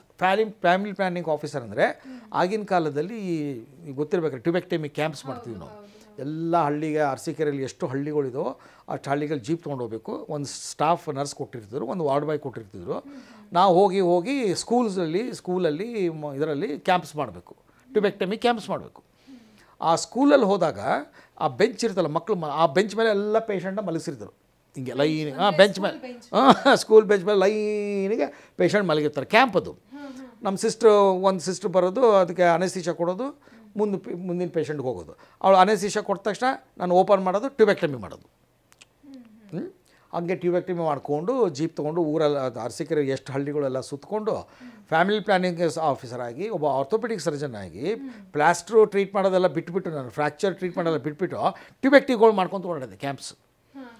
ಅದು ಮಾಡಿ ನಾನು ಆವಾಗ 100% ಟಾರ್ಗೆಟ್ ರೀಚ್ ಆದೆ ಫಾರ್ ಟ್ಯೂಬೆಕ್ಟಮಿ ಕ್ಯಾಂಪ್ಸ್. ಅವಾಗ DHO, ಹಾಸನ್ DHO ಬಂದು ಸನ್ಮಾನ ಮಾಡಿದ್ರು ನನಗೆ, 100% ರೀಚ್ ಆದೆ ಅಲ್ಲ ಅಂತ. ಆಮೇಲೆ ಕುಟುಂಬ ಅಂತ ಒಂದು ಮ್ಯಾಗ್ಝಿನ್ ಬರ್ತಿತ್ತು ಇಲ್ಲಿ ಗೌರ್ಮೆಂಟ್ ಇದರಿಂದ, ಡೈರೆಕ್ಟರ್ ಆಫ್ ಹೆಲ್ತ್ ಸರ್ವಿಸಸ್. ಅದರಲ್ಲಿ ಫೋಟೋ ಎಲ್ಲ ಹಾಕಿ ಇವನು 100% ಸಾಧನೆ ಮಾಡಿದ್ದಾರೆ ಇವರು ಟ್ಯೂಬೆಕ್ಟಮಿಂದ. That was the first beginning of my awards. ಅದು the first award, first recognition what I got was tubectomy camps. ಅಂದರೆ ನಿಮ್ಮ ಒಂದು ಸರ್ಜನಿಕ್, ಅಂದರೆ ನಿಮ್ಮ ಸ್ಪೆಷಾಲಿಟಿ ಬಿಟ್ಟು ಬೇರೆ. ಅಂದರೆ ಅದು ನಮ್ಮದು ಲೈಫ್ ಹಂಗಿತ್ತು ಅಂತ ನಿಮ್ಗೆ ಹೇಳೋದು. ನಮ್ಮ ಲೈಫ್ ಹೆಂಗಿತ್ತು ಆ ಥರ ಇತ್ತು. ಯಾವ ಥರ ಇತ್ತು ಅಂದರೆ ನಾವು ಏನು ಸಿಗುತ್ತೋ ಅದು ಮಾಡಬೇಕಾಗ್ತಿತ್ತು. ನಮಗೆ ಚಾಯ್ಸ್ ಇಲ್ಲ. ಈಗಿನ ಚಾಯ್ಸ್ ಹೆಂಗಿದೆ ಅಂದರೆ, ಈಗಿನ ಯಂಗ್ಸ್ಟರ್ಸ್ ಹೆಂಗೆ ಅಂದರೆ, ಅವ್ರು ಬಂದ ತಕ್ಷಣ ಅವ್ರು ರೋಬೋಟಿಕ್ ಸರ್ಜರಿ ಮಾಡಬೇಕು, ಆರ್ಟಿಫಿಷಿಯಲ್ ಇಂಟೆಲಿಜೆನ್ಸ್ ಯೂಸ್ ಮಾಡಬೇಕು, ದೊಡ್ಡ ಕೇಸ್ ಮಾಡಬೇಕು, ಬರೀ ಆಪ್ರೇಷನ್ ಮಾಡಬೇಕು, ಬೇರೆ ಇನ್ನೆಲ್ಲ ಬೇಡ ನಮಗೆ. ಆ ಥರ ಮೆಂಟ್ಯಾಲಿಟಿ ಅವ್ರದ್ದು. ತಪ್ಪನ್ನೋಕ್ಕಾಗಲ್ಲ. ಆ ಥರ ಆಧುನಿಕ ಪರಿಸ್ಥಿತಿ ಹಂಗಾಗೋದು. ನಮ್ದು ಹಂಗಿರಲಿಲ್ಲ. ಅಲ್ಲಿಂದ ಡೆವಲಪ್ ಆಗ್ತಾ ಬಂದಿದ್ದು. ಆಮೇಲೆ ನಾನು ಬೆಂಗಳೂರಿಗೆ ಬಂದಮೇಲೆ ಆರ್ಥೋಪೆಡಿಕ್ಸ್ ಡಿಪಾರ್ಟ್ಮೆಂಟ್ ಪೋಸ್ಟಿಂಗ್ಸ್ ಆಯಿತು ನನಗೆ. ಅದಾದಮೇಲೆ ಆರ್ಥೋಪೆಡಿಕ್ ಕ್ಷೇತ್ರದಲ್ಲಿ ನನ್ನ ಜೀವನ ಸ್ಟಾರ್ಟ್ ಆಯಿತು. ಬೆಂಗಳೂರಿಗೆ ಬಂದಿದ್ದ ನಂತರ ನಿಮ್ಮ ಹಳ್ಳಿಯೊಳಗೆ ಕೆಲಸ ಮಾಡಿಕೊಂಡು, ಹಳ್ಳಿಯೊಳಗೆ ಓಡಾಡಿಕೊಂಡು, ಎಲ್ಲಿ ನಮಗೆ ಏನೇ ಅವಕಾಶ ಸಿಕ್ಕರೂ ಮಾಡಿಕೊಂಡು ಓಡಾಡಿಕೊಂಡು, ಯಾವಾಗ ಬೆಂಗಳೂರಿಗೆ ಬಂದು ವಿಕ್ಟೋರಿಯಾ ಹಾಸ್ಪಿಟಲ್ BMCಗೆ ಬಂದ ಮೇಲೆ ಆರ್ಥೋಪೆಡಿಕ್ಸ್ ಡಿಪಾರ್ಟ್ಮೆಂಟ್ಗೆ ಪೋಸ್ಟ್ ಮಾಡಿದಾಗ ಅಲ್ಲಿಂದ ನಮ್ಮದು ಆರ್ಥೋಪೆಡಿಕ್ ಜರ್ನಿ ಸ್ಟಾರ್ಟ್ ಆಯಿತು. ಅದು 92ಅಲ್ಲಿ. ಸೊ ನಾನು ಆರ್ಥೋಪೆಡಿಕ್ಸ್ ಪಾಸ್ ಆಗಿ ಅವಾಗ ಒಂದು 4 ವರ್ಷ ಆಗಿತ್ತು. First 4 years all village service, public service, ಅದು ಎಲ್ಲಿ ಸರ್ವಿಸ್ ಸಿಕ್ತೋ ಅಲ್ಲಿ. ಒಟ್ಟು ಅಂದರೆ ಸ್ಪೆಷಲೈಸ್ ಬಿಟ್ಟು 4 ವರ್ಷ ಪೂರ್ತಿ ನಿಮ್ಗೆ ಏನೇನು ಸಿಗುತ್ತೋ ಅದನ್ನು ಮಾಡ್ಕೊಂಡು ಬಂದು ಫೈನಲಿ ವಿಕ್ಟೋರಿಯಾದಲ್ಲಿ ನೀವು ಸಕ್ಸೀಡ್ ಆಗಕ್ಕೆ ಸ್ಟಾರ್ಟ್ ಮಾಡಿದ್ರಿ. ಅಲ್ಲಿಂದ ಹೇಗೆ ಇವಾಗ ನಿಮ್ಮ ಜರ್ನಿ, ಇವಾಗ ಫಸ್ಟು ನೀವು ಅಟೆಂಡ್ ಮಾಡಿದಂತಹ ಜರ್ನಿ, ಅಂದರೆ ಫಸ್ಟ್ ಅಟೆಂಡ್ ಮಾಡಿದಂತಹ ಅದು ತುಂಬ ನಂದು ಒಂಥರ ಫೇರಿ ಟೇಲ್ ಜರ್ನಿ ಥರ ಇದೆ ನಂದು. ಅಲ್ಲಿ ವಿಕ್ಟೋರಿಯಾ ಹಾಸ್ಪಿಟಲ್ಗೆ ಬಂದಮೇಲೆ ಏನಾಯಿತು, ಅತಿ ಜೂನಿಯರ್ ಮೋಸ್ಟ್ ಸ್ಟಾಫ್ ನಾನೊಬ್ಬ ಅಸಿಸ್ಟೆಂಟ್ ಸರ್ಜನ್ ಇದ್ದೆ. ನಮ್ಮ ಮೆಡಿಕಲ್ ಗೌರ್ಮೆಂಟಲ್ಲಿ 2 ಇದೆ. ಒಂದು ಟೀಚಿಂಗ್ ಪ್ರೊಫೆಷನ್, ಇನ್ನೊಂದು ನಾನ್ ಟೀಚಿಂಗ್ ಪ್ರೊಫೆಷನ್. ಟೀಚಿಂಗ್ ಪ್ರೊಫೆಷನ್ ಅಂದರೆ ಈ ಮೆಡಿಕಲ್ ಕಾಲೇಜಲ್ಲಿ lecturer, assistant professor, associate professors, ಅದು ಒಂದು ಕೆಟಗರಿ. ಇನ್ನೊಂದು ಕೆಟಗರಿ ನಾನ್ ಟೀಚಿಂಗ್ ಹಾಸ್ಪಿಟಲ್ಸ್ ಅಂದರೆ ಮೆಡಿಕಲ್ ಆಫೀಸರ್ಸ್. ಅಂದರೆ ನಾವು MBBS ಡಾಕ್ಟರ್ ಆಗಿ ಅಸಿಸ್ಟೆಂಟ್ ಸರ್ಜನ್ ಆಗಿ ಆಮೇಲೆ ಸ್ಪೆಷಲಿಸ್ಟು ಸೀನಿಯರ್ ಸ್ಪೆಷಲಿಸ್ಟು ಅಂತ ಆಗ್ತೀವಿ ನಾವು. ಸೊ 2 ಕ್ಯಾಟಗರಿ ಇದೆ, ಒಂದು ನಾನ್ ಟೀಚಿಂಗ್, ಒಂದು ಟೀಚಿಂಗ್. ಈ ನಾನ್ ಟೀಚಿಂಗ್ನವರು ಎಲ್ಲ ನಮ್ಮ ಕರ್ನಾಟಕ ಸ್ಟೇಟಲ್ಲಿ ಎಷ್ಟು ಹಳ್ಳಿಗಳಿದಾವೋ ಎಷ್ಟು ಜನ ಅಲ್ಲಿ ಅವ್ರು ಕೆಲಸ ಮಾಡ್ತಾರೆ. ಟೀಚಿಂಗ್ ಸ್ಟಾಫ್ಸು ಅವಾಗ ಬರೀ 4 ಮೆಡಿಕಲ್ ಕಾಲೇಜ್ ಇತ್ತು, ಅಲ್ಲಷ್ಟೇ ಅವ್ರು ಮಾಡೋದು. ಅವರು ಹಳ್ಳಿ ಸೇವೆ ಎಲ್ಲ ಮಾಡಲ್ಲ. ನಾವು ಮಾಡ್ತೀವಿ ಹಳ್ಳಿ ಸೇವೆ, ನಾವು ಪೋಸ್ಟ್ ಮಾರ್ಟಮ್ ಮಾಡ್ತಿದ್ದವ್ರು ನಾವು, ಏನೋ ಎಲ್ಲ ಎಪಿಡೆಮಿಕ್ ವರ್ಕ್ ಮಾಡ್ತಿದ್ದವ್ರು ನಾವು, ಏನೋ ಕ್ಯಾಂಪ್ಗಳು ಮಾಡ್ತಿದ್ದವ್ರು ನಾವು. ಟೀಚರ್ಸು ಬರೀ ಪಾಠ ಮಾಡೋದು 2 ಇತ್ತು. But I was in the non teaching category. Victoria hospital is a teaching hospital. So ಅಲ್ಲಿ ಹೋದಾಗ ನಾವು ಸೆಕೆಂಡ್ ಕ್ಲಾಸ್ ಸಿಟಿಸನ್ಸ್, ಯಾಕಂದರೆ ಅದು ಅವ್ರದ್ದು ಪ್ರದೇಶ, ಅದು ಮೆಡಿಕಲ್ ಕಾಲೇಜ್, ಅದು ನಮ್ಮದು ಪ್ರದೇಶ. ಇಲ್ಲಿ ಆ ಕಾಲೇಜ್ ಬಿಟ್ಟು ಹೊರಗಡೆ ತುಮಕೂರು ಅಥವಾ ಶಿವಮೊಗ್ಗನೋ ಅಂತಲ್ಲಿ ಆವಾಗ ಅಲ್ಲಿ ಮೆಡಿಕಲ್ ಕಾಲೇಜ್ ಎಲ್ಲಿಲ್ಲೋ ಅಲ್ಲಿ. ಸೊ ಅವ್ರಿಗೇನು ಅನಿಸೋದಂದರೆ ಅವರು ಸುಪೀರಿಯರು, ನಾವು ಸೆಕೆಂಡ್ ಕ್ಲಾಸ್ ಸಿಟಿಸನ್ಸ್. ಅವರು ಪುಸ್ತಕ ಓದಿ ಜನಗಳಿಗೆ ಪಾಠ ಹೇಳೋರು, ನಾವು ಪೋಸ್ಟ್ ಮಾರ್ಟಮ್ ಮಾಡೋರು, ಆಕ್ಸಿಡೆಂಟ್ ಕೇಸ್ ನೋಡೋರು, ಬರ್ನ್ ಕೇಸ್ ನೋಡೋರು ನಾವು. So they to call us casualty medical officer ಅಂತಿದ್ವಿ ನಾವು. So they to treat us like ಒಂಥರ ಅನ್ಟಚಬಲ್ಸ್ ಥರ, ಏನು ಹಂಗೆ ಕಳಿಸ್ಬಿಡೋನು ನಾನು, ಆಯಿತಾ, ಆ ಥರ. ಸೊ ನಾನು ಅಲ್ಲಿ ಆರ್ಥೋಪೆಡಿಕ್ಸ್ ಡಿಪಾರ್ಟ್ಮೆಂಟ್ ಪೋಸ್ಟ್ ಆದಾಗ I was treated like A second class citizen. ಅಂದರೆ ನಾವು ಕೈ ಕಟ್ಕೊಂಡು ಪ್ರೊಫೆಸರ್ ಹಿಂದೆ ಓಡಾಡ್ತಾ ಇರಬೇಕು. ಅವರು ಬಾ ಅಂದರೆ ಬರಬೇಕು, ಹೋಗು ಅಂದರೆ ಹೋಗಬೇಕು, ಬರಬೇಡ ಅಂದರೆ ಬಿಡೋದು, ಹಂಗೆ ಆ ಥರ ನಮ್ಮದು. ಅವ್ರ ಹಿಂದೆ ಪ್ರೊಫೆಸರ್ ಹಿಂದೆ professors, assistant professors, associate professors, post graduate students, MBBS ಅವರೆಲ್ಲ ಮುಂದೆ, ಅವರೆಲ್ಲರಿಗಿಂತ ಹಿಂದೆ ನಾವು, ಆಯಿತಾ. ಆಮೇಲೆ ನಮ್ಮ ನೋಡಿ ಗೇಲಿ ಮಾಡೋರು, ಏನಪ್ಪ ಪೋಸ್ಟ್ ಮಾರ್ಟಮ್ ಮಾಡೋನು ಮರದ ಕೆಳಗೆ, ನೀನು ಮರದ ಕೆಳಗೆ ಪೋಸ್ಟ್ ಮಾರ್ಟಮ್ ಮಾಡ್ತಾನಪ್ಪ ಇವನು. ನಮಗೆ ಅಂದರೆ ಹಳ್ಳಿಗಳಲ್ಲಿ ನಮಗೆ ಪೋಸ್ಟ್ ಮಾರ್ಟಮ್ ಮಾಡೋಕ್ಕೆ ಜಾಗ ಇಲ್ಲ, ನಾವು ಮರದ ಕೆಳಗೆ ಪೋಸ್ಟ್ ಮಾರ್ಟಮ್ ಮಾಡ್ತಿದ್ವಿ ಅಂತ ಗೇಲಿ ಮಾಡೋದಂತ ನಮ್ಮನ್ನ. ಇವ್ರಿಗೆಲ್ಲ ಗೊತ್ತಿರುತ್ತೆ ನೋಡಿ, ಎಲ್ಲ ಗೊತ್ತಿರುತ್ತೆ ಇವರಿಗೆ, ಇವರು ಮರದ ಕೆಳಗೇ ಪೋಸ್ಟ್ ಮಾರ್ಟಮ್ ಮಾಡೋ ಜನ ಇವರು ಅಂತ ನಮ್ಮನ್ನ ಲೇವಾಡಿ ಮಾಡಿಬಿಡೋರು. ಸೊ ಆ ಥರ ನಾನು ಶುರು ಆಯಿತು. ಆಮೇಲೆ ನಾವು ಏನು ಅಲ್ಲಿ ನಮ್ಗೆ ವಾಯ್ಸ್ ಇಲ್ಲ ನಮಗೆ ಅಲ್ಲಿ, ಯಾಕಂದ್ರೆ ನಾವು ಅಲ್ಲಿ ಹೋಗಿರೋದು ನಮ್ಮ ಪ್ರದೇಶ ಅಲ್ಲ, ಅದು ಟೀಚಿಂಗ್ ಪ್ರದೇಶ, ಅದು ಟೀಚಿಂಗ್ ಸೆಕ್ಟರು. ಸೊ ಅಲ್ಲಿ ನಾವು ಏನಂದ್ರು ಅನ್ಸ್ಕೊಂಡು ಸುಮ್ಮನೆ ಇರ್ತಿದ್ವಿ. ಕಡೆಗೆ ಏನಾಯಿತು, ನಾನು ನ್ಯಾಷನಲ್ ಬೋರ್ಡ್ ಎಕ್ಸಾಮ್ ತೊಗೊಳ್ಬೇಕಾಗಿತ್ತು. ಅದು DNB ಅಂತೀವಿ, ಡಿಪ್ಲೊಮೇಟ್ ಆಫ್ ನ್ಯಾಷನಲ್ ಬೋರ್ಡ್. ಅಂದರೆ ಅದು ಈಗ MS ಎಲ್ಲ ಮಾಡ್ತಾರಲ್ಲ, ಅದು ಯೂನಿವರ್ಸಿಟಿ ಎಕ್ಸಾಮ್ಸ್. ನಮ್ಮದು ನ್ಯಾಷನಲ್ ಬೋರ್ಡ್ ಎಕ್ಸಾಮ್ಸ್, ಅಂದರೆ ಆಲ್ ಓವರ್ ಇಂಡಿಯಾ ಕಂಡಕ್ಟ್ ಮಾಡ್ತಾರೆ. ಅದು ತೊಗೊಳ್ಬೇಕು ಅಂತಂದರೆ ನಾನು ಟೀಚಿಂಗ್ ಹಾಸ್ಪಿಟ್ಲಲ್ಲಿ ಅಥವಾ ರೆಕಗ್ನೈಸ್ ಸೆಂಟ್ರಲ್ಲಿ 1 ವರ್ಷ ನಾನು ಕೆಲಸ ಮಾಡಿರಬೇಕು ಆ್ಯಸ್ ಎ ಆರ್ಥೋಪೆಡಿಕ್ ಸರ್ಜನ್. ನಾನು ಆವಾಗ ಡಿಪ್ಲೊಮಾ ಮಾಡಿದ್ದೆ ಫಸ್ಟು, ಅದು 2 ಇಯರ್ಸ್. ಸೊ ಇನ್ನೊಂದು ವರ್ಷ ಮಾಡಬೇಕಾಗಿತ್ತು. ಸೊ ನಾನು ಅದು BMCಯಲ್ಲಿ ಮಾಡ್ತಾಯಿದ್ದೆ. ಆವಾಗ ನನ್ನ ರಿಕ್ವೈರ್ಮೆಂಟ್ ಏನು ಅಂದರೆ, ನಾನು ಅಲ್ಲಿ ನ್ಯಾಷನಲ್ ಬೋರ್ಡ್ ಎಕ್ಸಾಮ್ ತೊಗೊಳ್ಳೋಕ್ಕೆ ಸಿದ್ಧತೆ ಮಾಡ್ಕೋಬೇಕಾದ್ರೆ ನಮಗೆ ಟೀಚಿಂಗ್ ಇಲ್ಲ, ನಮ್ಗೆ ಯಾರು ಹೇಳ್ಕೊಡೋರಿಲ್ಲ, ಮಾಡೋರಿಲ್ಲ. ಯಾಕಂದರೆ ನಿನ್ನ ಹಣೆ ಬರ ಹೋಗೋನವರು, ನೀನು ತೊಳ್ತೀಯ ತಗೋ, ನಿನ್ನ ಹಣೆ ಬರ. ಸೊ ನಮಗೆ ಅಬ್ಸಲ್ಯೂಟ್ಲಿ ನೋ ಟೀಚಿಂಗ್. ಕಡೆಗೆ ಹೆಂಗೆ ಎಕ್ಸಾಮ್, ಅದು ಭಾರಿ ಟಫ್ ಎಕ್ಸಾಮ್ ನ್ಯಾಷನಲ್ ಬೋರ್ಡ್, ಭಯಂಕರ ಟಫ್. ಒಂದು ಪಾಸ್ ಪರ್ಸೆಂಟೇಜ್ ಒಂದು 5%, 7% ಅಷ್ಟೇ, ಆಯಿತಾ. ಸೊ ಅದು ಹೆಂಗೆ ಪಾಸ್ ಆಗೋದು ನನಗೀಗ? ನನಗೆ ನೋಡಿದ್ರೆ ಯಾವುದೇ ಉತ್ತೇಜನ ಇಲ್ಲ, ಯಾವುದೇ ಸಪೋರ್ಟ್ ಇಲ್ಲ, ಯಾರು ಪಾಠ ಮಾಡೋರಿಲ್ಲ, ಹೇಳ್ಕೊಡೋರಿಲ್ಲ. ಕಡೆಗೆ ನಾನೇನು ಮಾಡಿದೆ, ಮಕ್ಕಳು ಬರ್ತಾರೆ ಸ್ಟೂಡೆಂಟ್ಸ್, ಅವ್ರನ್ನ ಇಟ್ಕೊಂಡು ಕ್ಲಾಸ್ ತೊಗೊಳಕ್ಕೆ ಶುರು ಮಾಡಿದೆ. ಅದು ಯಾವಾಗ? ಸಾಯಂಕಾಲ ಎಲ್ಲ ಮುಚ್ಚಿದ ಮೇಲೆ. ಯಾಕಂದರೆ ಬೇರೆ ಟೈಮಲ್ಲಿ HOD ಪ್ರೊಫೆಸರ್ ಓಡಾಡ್ತಿರ್ತಾರೆ, ತೊಗೊಳಕ್ಕಾಗ್ತಿದ್ದಿಲ್ಲ. ಸೊ ಇಲ್ಲ, because we are not teaching. ನಮ್ಮ ಕೆಲಸ ಏನು, ನೀನು ಕ್ಯಾಶುಯಾಲಿಟಿಯಲ್ಲಿ ಕೂತ್ಕೋ, ಆಕ್ಸಿಡೆಂಟ್ ಕೇಸ್ ಬರುತ್ತೆ, ಬಂದಾಗ ನೀನು ಅದು ಎಲ್ಲ ಬರ್ಕೋ, ಕೋರ್ಟ್ಗೆ ಹೋಗು, ಸಾಕ್ಷಿ ಹೇಳು, ಡ್ರೆಸ್ಸಿಂಗ್ ಮಾಡು, ಫಸ್ಟ್ ಏಡ್ ಕೊಡು, ಅದು ನಿನ್ನ ಕೆಲಸ. ನಮ್ಮ ಪಾಠ ಹೇಳ್ಕೊಡು ನಮ್ಮ ಕೆಲಸ ಅಂತ ಹೇಳ್ಬಿಟ್ಟು ನಮ್ಗೆ ಅವರು ಹತ್ರಕ್ಕೂ ಬಿಡಿಸ್ಕೊಡ್ತಿದ್ದಿಲ್ಲ, ಆಯಿತಾ. ಸೊ ನಾನೇನು ಮಾಡಿದೆ, ಕದ್ದು ಮುಚ್ಚಿ ಮಕ್ಕಳಿಗೆ ಪಾಠ ಹೇಳೋಕ್ಕೆ ಶುರು ಮಾಡಿದೆ. ಪಾಠ ಹೇಳೋಕ್ಕೆ ಶುರು ಮಾಡಿದ ತಕ್ಷಣ ಸ್ಟೂಡೆಂಟ್ಸ್ಗೆ ಒಂಥರ ಭಾಳ ಖುಷಿಯಾಗೋಯ್ತು. ಎಷ್ಟು ಒಳ್ಳೆ ಟೀಚರ್ ಇದ್ದಾರಲ್ಲ ಇವರು, ಎಷ್ಟು ಚೆನ್ನಾಗಿ ಪಾಠ ಮಾಡ್ತಾರೆ ಅಂದ್ಬಿಟ್ಟು ವರ್ಡ್ ಆಫ್ ಮೌತ್ ಸ್ಪ್ರೆಡ್ ಆಯಿತು. ಸಿಕ್ಕಾಪಟ್ಟೆ ಸ್ಟೂಡೆಂಟ್ಸ್ ಬರೋಕ್ಕೆ ಶುರು ಆಗ್ಬಿಟ್ರು ನನಗೆ ಸಾಯಂಕಾಲ ಟೈಮ್. ಸರ್ ನಮ್ಮ ಪಾಠಕ್ಕೆ ಬೌರಿಂಗ್ ಹಾಸ್ಪಿಟ್ಲಿಂದ, ಕೆಂಪೇಗೌಡ ಕಿಮ್ಸಿಂದ ಬರೋಕ್ಕೆ ಶುರು ಮಾಡಿಬಿಟ್ರು. ನನಗೆ ಗಾಬರಿ ಆಗ್ಬಿಟ್ಟೆ, ಇದೇನಪ್ಪ ಇಷ್ಟು ಜನ ಸ್ಟೂಡೆಂಟ್ಸ್ ಬಂದುಬಿಟ್ರಲ್ಲ, ಸಾಯಂಕಾಲ ಇಲ್ಲ ಸರ್ ನೀವೇನೋ ತುಂಬ ಚೆನ್ನಾಗಿ ಪಾಠ ಮಾಡ್ತೀರಂತೆ, ಸೊ ನಾವು ಬರ್ತೀವಿ ಸರ್, ಬನ್ನಿರಿ ಬನ್ನಿಪ್ಪ. ಆದರೆ ನಾನೆಲ್ಲ ಸಾಯಂಕಾಲನೇ ಮಾಡೋದು, 5 ಗಂಟೆ ಮೇಲೆ 7 ಗಂಟೆ ಹಂಗೆ ಆಗುತ್ತೆ. ಇಲ್ಲ ಸರ್ ನಾವು ಬರ್ತೀವಿ. ಬರೋಕ್ಕೆ ಶುರು ಆಯಿತು. ಬೆಡ್ ಸೈಡ್ ಕ್ಲಿನಿಕ್ಸ್ ಅಂತೀವಿ, ಬೆಡ್ ಸೈಡ್ ಕ್ಲಿನಿಕ್ಸ್ ಮಾಡ್ತಾ ಹೋದೆ.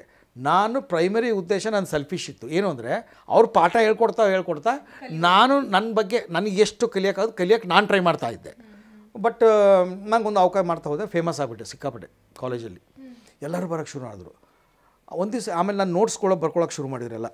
ನಾನು ನೋಟ್ಸ್ ಬರ್ಕೊಂಡು ಎಲ್ಲ ಅದನ್ನ ಸರ್ಕ್ಯುಲೇಟ್ ಮಾಡೋಕ್ಕೆ ಶುರು ಮಾಡಿದ್ರು ಇಡೀ ಎಲ್ಲ ಫ್ರೆಂಡ್ಸ್ಗೆ.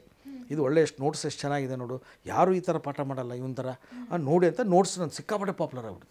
ಆಮೇಲೆ ಏನಾಯಿತು, ನಾನು ಹಿಂಗೆ ಪಾಠ ಮಾಡ್ತಿರುವಾಗ ಒಂದು ದಿವಸ ರಾತ್ರಿ 7 ಗಂಟೆಗೆ ನಮ್ಮ HOD ಬಂದುಬಿಟ್ರು ವಾರ್ಡ್ಗೆ. ಅದು ಯಾವುದೋ ಒಂದು ಪೇಷಂಟ್ ನೋಡೋಕೆ ಬಂದರು. ಅವ್ರು 4 ಗಂಟೆಗೆ ಮನೆಗೆ ಹೋಗಿರ್ತಾರೆ. ಅವತ್ತೇನೋ ದುರಾದೃಷ್ಟನೋ ಅದೃಷ್ಟನೋ ಗೊತ್ತಿಲ್ಲ, ಸಡನ್ಲಿ ಬಂದುಬಿಟ್ರು. ಬಂದು ನೋಡ್ತಾರೆ ವಾರ್ಡಲ್ಲಿ ಇಷ್ಟು ಜನ ಸ್ಟೂಡೆಂಟ್ಸ್ ಗುಂಪು, ಇದೇನಿದು ಇಷ್ಟು ಜನ ಗುಂಪು, ಮಕ್ಕಳು 4 ಗಂಟೆಯಲ್ಲಿ ಮನೆಗೆ ಹೋಗ್ಬಿಟ್ಟಿರ್ತಾರೆ, ಇವ್ರು ಯಾಕೆ ಇಲ್ಲಿ ಇದ್ದಾರೆ ಅಂತ, ಏನು ನಡೀತಾ ಇದೆ ಇಲ್ಲಿ ಅಂತ ಜೋರಾಗಿ ಕೇಳಿದ್ರು. ಯಾರು ಇದರಲ್ಲಿ, ಏನು ನಡೀತಾ ಇದೆ ಇಲ್ಲಿ ಅಂತ ಕೇಳಿದ್ರು. ಆಮೇಲೆ ಎಲ್ಲರೂ HOD ಬಂದು ನೋಡಿ ಎದುರ್ಕೊಂಡು ನಿಧಾನಕ್ಕೆ ಜಾಗ ಬಿಟ್ಟರೆ ನಾನು ಕೂತಿದ್ದೆ ಸೆಂಟ್ರಲ್ಲಿ. ನಾನು ನೋಡಿ ಅವರು, ಯಾರೋ ನೀನು ಏನು ಮಾಡ್ತಿದ್ದೀಯ ಅಲ್ಲಿ ಅಂದರು. ಸರ್ ಮಕ್ಕಳು ಕ್ಲಾಸ್ ನಿನಗೆ ಯಾರು ಪರ್ಮಿಷನ್ ಕೊಟ್ಟರು ಕ್ಲಾಸ್ ತೊಗೊಳಕ್ಕೆ? ಇಲ್ಲ ಸರ್ ಯಾರೂ ಕೊಟ್ಟಿಲ್ಲ. ಮತ್ತು ಎಷ್ಟು ಧೈರ್ಯ ನಿನಗೆ, ಅದು ರಾತ್ರಿ ಹೊತ್ತು 7 ಗಂಟೆಗೆ ವಾರ್ಡಲ್ಲಿ ನೀನು ಮಕ್ಕಳು ಪಾಠ ಮಾಡಿದ್ರು, ಇಷ್ಟೊಂದು ಜನ ಬಂದುಬಿಟ್ಟಿದ್ದಾರೆ ಸ್ಟೂಡೆಂಟ್ಸು. ಏನು ನೀನು ದೊಡ್ಡ ಟೀಚರಾ ನೀನು? ನಡಿ ಹೋಗ್ತಾರೆ ಇಲ್ಲಿಂದ, ಇಲ್ಲಿ ಇನ್ನೊಂದು ಸಲ ಕಾಣಿಸ್ಕೊಂಬಿಟ್ರೆ ನಿನ್ನ ಗೌರ್ಮೆಂಟಿಗೆ ನಿನಗೆ ಕಂಪ್ಲೇಂಟ್ ಕೊಟ್ಟು ತೆಗೆದುಬಿಡ್ತೀನಿ ನಾನು. ಸ್ಟೂಡೆಂಟ್ಸ್ಗೆಲ್ಲ ವಾರ್ ಮಾಡಿದ್ರು, ನೋಡಿ ನೀವು ನಾಳೆ ಇನ್ನೊಂದು ಸರಿ ನೀವು ಈ ಥರ ಬಂದು ನಾನ್ ಟೀಚರ್ಸ್ ಹತ್ರ ಕೂತ್ಕೊಂಡು ನೀವು ಏನಾದರೂ ನೀವು ಕ್ಲಾಸ್ಗೆ ತೊಗೊಂಡ್ರೆ ನೀವು ಎಲ್ಲರನ್ನೂ ಎಕ್ಸಾಮಲ್ಲಿ ಫೇಲ್ ಮಾಡ್ತೀವಿ ಎದುರಿಸ್ಬಿಟ್ರು ಅವ್ರನ್ನೆಲ್ಲ.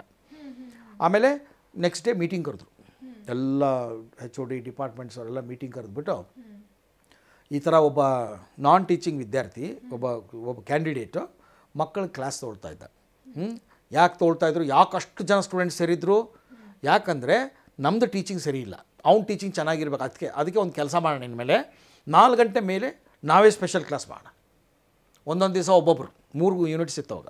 ಸೊ ಒಂದು ದಿವಸ ನೀನು ಒಂದು ದಿವಸ ನೀನು ಅಂತ ಫಿಕ್ಸ್ ಮಾಡಿಕೊಂಡ್ರು. ಸೊ ಹುಡುಗರಿಗೆ ತುಂಬ ಮೋಸ್ಟ್ಲಿ ಅವರಿಗೆ ನಮ್ಮದು ಕ್ಲಾಸ್ಗಳು ಸರಿ ಹೋಗ್ತಲ್ಲ ಅನಿಸುತ್ತೆ, ಅದು ಸ್ಪೆಷಲ್ ಕ್ಲಾಸ್ ಮಾಡೋಣ, ಅವ್ನು ಮಾಡ್ತಿದ್ದಲ್ಲ ಆ ಥರ ಅಂದ್ಬಿಟ್ಟು ಏನು ಮಾಡಿದ್ರು, 4 ಗಂಟೆಗೆ ನೋಟಿಸ್ ಬೋರ್ಡ್ ಮೇಲೆ ಹಾಕಿದ್ರು, ಇನ್ಮೇಲೆ 4 ಗಂಟೆಗೆ ನಿಮಗೆ ಸ್ಪೆಷಲ್ ಕ್ಲಾಸ್ಗಳು ಇರ್ತವೆ, ಒಂದೊಂದು ದಿವಸ ಒಂದೊಂದು ಪ್ರೊಫೆಸರ್ ತೊಗೊಳ್ತಾರೆ ಅಂತ ಹಾಕಿದರು. ಹಾಕಿ ನೋಟಿಸೆಲ್ಲ ಹಂಚಿ ಎಲ್ಲರಿಗೂ ಮಕ್ಕಳಿಗೆಲ್ಲ ಹೇಳಿದ್ರು. ನೋಡಿದ್ರು, 1 ವಾರ ನೋಡಿದ್ರು, 10 ದಿವಸ ನೋಡಿದ್ರು, 15 ದಿವಸ ನೋಡಿದ್ರು, 20 ದಿವಸ ನೋಡಿದ್ರು, ಒಂದು ಸ್ಟೂಡೆಂಟ್ ಬರಲಿ. ಇವ್ರು ಹೆಂಗೆ ಕ್ಲಾಸ್ ಮಾಡ್ತಾರೆ ಅಂತ ನೋಡ್ಬಿಟ್ಟಿದ್ರಲ್ಲ ಅವರು, ಇನ್ನು ಸ್ಪೆಷಲ್ ಕ್ಲಾಸ್ ಹೆಂಗೆ ಮಾಡ್ತಾರೆ ಅದು ಗೊತ್ತಿತ್ತು. ಬರಲೇಲ್ಲ ಸ್ಟೂಡೆಂಟ್ಸು. ಅವರು ಆಶ್ಚರ್ಯ ಹೋಗ್ಬಿಡ್ತವ್ರಿಗೆ, ಇದೇನಿದು ಪ್ರೊಫೆಸರೇ ಕ್ಲಾಸ್ ಮಾಡ್ತಿದ್ರು, ಬರೋಕ್ಕೆ ರೆಡಿ ಇಲ್ಲ. ಆಮೇಲೆ ಆಯಿತು. ಆಮೇಲೆ ಹುಡುಗರು ಬಂದು, ನಾನು ಕ್ಯಾಶುಯಾಲಿಟಿಯಲ್ಲಿ ವರ್ಕ್ ಮಾಡ್ತಿದ್ದೆ. ಈಗ ನೋಡಿ ಬಂದು ಮಹಾಬೋಧಿ ಸೆಂಟರ್ ಅಂತಿದೆ ವಿಕ್ಟೋರಿಯಾ ಹಾಸ್ಪಿಟಲ್ದಾಗ, ನೋಡಿ ಇಲ್ಲಿ ಕ್ಯಾಶುಯಾಲಿಟಿಯಲ್ಲಿ ಬರ್ನ್ ಸೆಂಟ್ರು, ಇನ್ಫೋಸಿಸ್ನವರೆಲ್ಲ ಕೊಟ್ಟಿದ್ದಾರೆ ಬರ್ನ್ ಸೆಂಟ್ರು, ಅಲ್ಲಿ ಅದ್ರ ಕೆಳಗೆ ನಮ್ಮದು ಆಫೀಸ್, ಅಲ್ಲಿ ಮಾಡ್ತಿದ್ದೆ ನಾನು. ಅಲ್ಲಿ ಬಂದರು ಸ್ಟೂಡೆಂಟ್ಸ್, ಸರ್ ನೀವು ಕ್ಲಾಸ್ ತೊಗೊಳೋದು ಬಿಟ್ಬಿಟ್ರಲ್ಲ ಸರ್, ದಯವಿಟ್ಟು ತೊಗೊಳ್ಳಿ ಸರ್. ನಾನು ಟೀಚಿಂಗ್ ಸ್ಟಾಫ್ ಅಲ್ಲ ಕಣ್ರು, ಅಲ್ಲಿ ನೋಡಿ ಅಲ್ಲಿ ಹೇಳ್ಸ್ಕೊಳ್ಳಿ ಪಾಠ. ಇಲ್ಲ ಸರ್ ಅವ್ರು ಯಾರು ಬೇಡ ಸರ್, ನಮಗೆ ನೀವೇ ಹೇಳ್ಕೊಬೇಕು. ನನಗೆ ಆಗಲ್ಲಪ್ಪ, ನನಗೆ ಹೇಳಿದಾರೆ ನೋಡಿದಿಲ್ಲೋ, ನಾನು ತೆಗೆದುಬಿಡ್ತಾರೆ ಕೆಲಸದಿಂದ. ಒಂದು ಕೆಲಸ ಮಾಡಿ ಸರ್, ಅಲ್ಲಿ ವಾರ್ಡಲ್ಲಿ ತೊಗೊಳೋದು ಬೇಡ, ಇಲ್ಲೇ ತೊಗೊಂಬಿಡಿ ಸರ್ ನೀವು ಕ್ಲಾಸು, ಇದು ಕ್ಯಾಶುಯಾಲಿಟಿಯಲ್ಲೇ ತೊಗೊಂಬಿಡಿ ಸರ್, ಇದು ನಿಮ್ಮ ಏರಿಯಾ ತಾನೇ, ಇಲ್ಲ ಅವ್ರು ಬರೋಕ್ಕಾಗಲ್ಲ. You are the CMO, casualty medical officer, ಇಲ್ಲ ಅವ್ರಿಗೆ ಏನು ನಡೆಯಲ್ಲ ತಾನೇ, ನಾವು ಇಲ್ಲೇ ಬಂದುಬಿಡ್ತೀವಿ ಸರ್ ಅಂತ ಬರೋಕ್ಕೆ ಶುರು ಮಾಡಿ ಮಕ್ಕಳು ಅಲ್ಲಿ ಪಾಠ ಹೇಳೋಕ್ಕೆ ಶುರು ಮಾಡಿ. ಹಾಗೆ ನಾನು ರೆಡಿಯಾಗಿದ್ದು ನನ್ನ ಎಕ್ಸಾಮ್ಗೆ. ನನ್ನ ನೋಟ್ಸ್ಗಳೆಲ್ಲ ಪಾಪ್ಯುಲರ್ ಆಗಿ, ನನ್ನ ನೋಟ್ಸ್ ಎಲ್ಲ ಸರ್ಕ್ಯುಲೇಟ್ ಆಗಿ, ಕಡೆಗೆ ನನ್ನ ಕೋಲ್ಕತ್ತಾ ಸಿಕ್ತು ಸೆಂಟರ್, ಅಲ್ಲಿ ಹೋದೆ.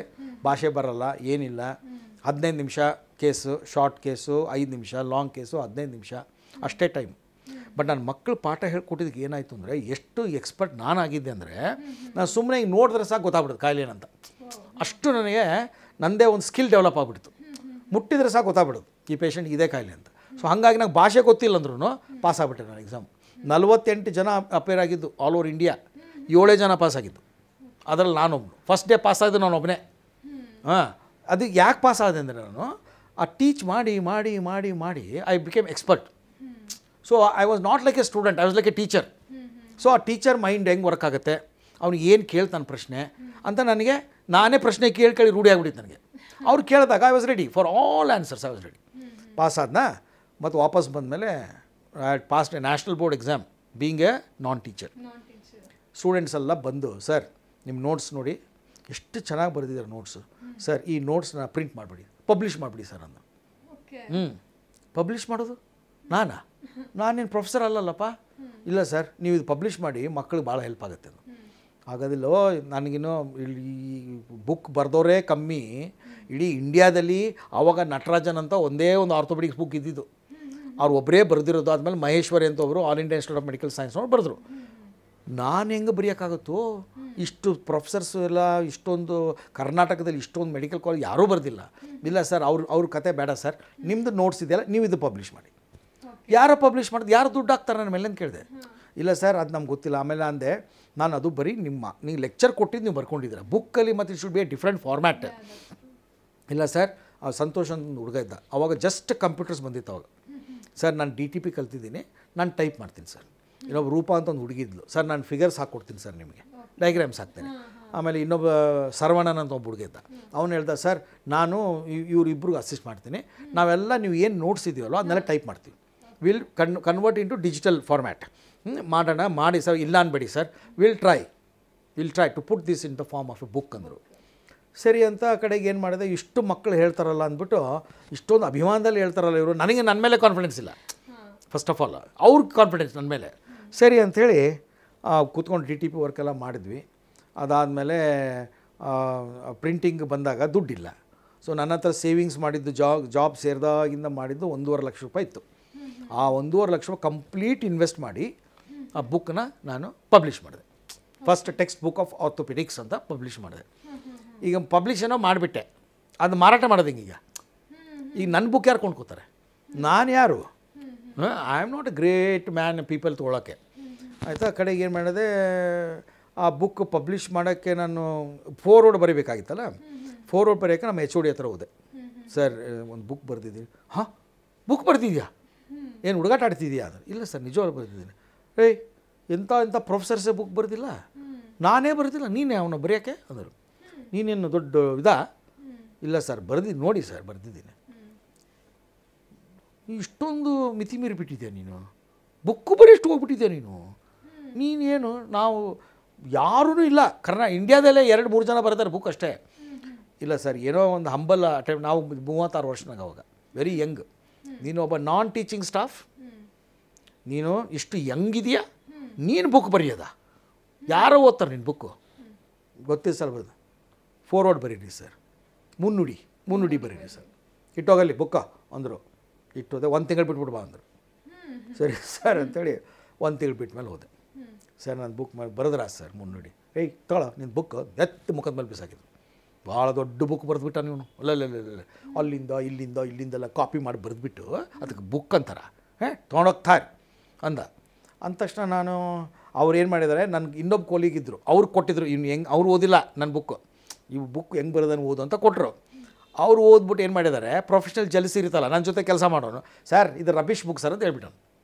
ಅದಕ್ಕೆ ನಾನು ತೆಗೆದು ನನ್ನ ಬುಕ್ ಮುಖದ ಮೇಲೆ ಬಿಸಾಕಿರಿ, ಬುಕ್ ನಡಿ, ನಿನ್ನ ಬುಕ್ ಫೋರ್ವರ್ಡ್ ಬರೆಯಲ್ಲ, ಏನೋ ಬರೆಯಲ್ಲ, ಹೋಗಿ ಅಂದರು. ನಾನು ಅದಕ್ಕೆ ಕಾಯ್ತಾಯಿದ್ದೆ, ಇವ್ರು ಬರೆಯೋದು ಬೇಡಾಗಿತ್ತು ನನಗೆ ಆ್ಯಕ್ಚುಲಿ. ಬಟ್ ಅದು ಇನ್ನೆವಿಟಿಬಿಲಿಟಿ, ಈಸ್ ದ HOD, ನಾನು ಕೊಡಲೇಬೇಕು ಅವ್ರಿಗೆ.